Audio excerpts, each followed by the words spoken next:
Alam niyo mga ka-idol, ngayon lang din ako naka-idea na ganito pala ang paggawa nilang tabako, no? Dahon pala sa gabi. Ayan, no? Tapos ang ginagawa talaga nila dito, nag-harvest sila ng dahon ng gabi sa bukid-bukid. Totally sa atin, tinatapon lang to kasi makati yung dahon na ito eh.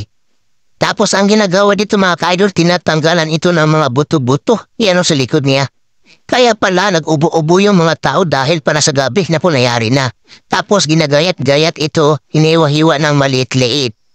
Okay, pagkatapos ng mahiwa mga ka-idol, binibilad ito sa araw. Ayan, hanggang magkulay brown. So ito po yung idea nila. So tuwang-tuwa naman sila kung tag-init doon kasi makapagbilad sila ng marami tapos nilagay ito sa plastic.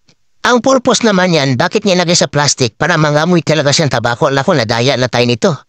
Ito mga kaidol, pag kulay brown na talaga siya at saka tuyong-tuyo na talaga siya. Ayan o, nakikita mo naman ang patutuyo nila.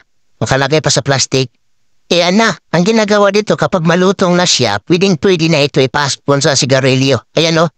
Tapos mayroon pa silang makina. Ang galing yung idea nila. Gabi lang sa bukid-bukid ay pwede na gawing tabako. Nako, hindi alam ito sa mga tao na nagarilyo hayo. Pero ang bidyong ito mga kaidol sa ibang bansa to.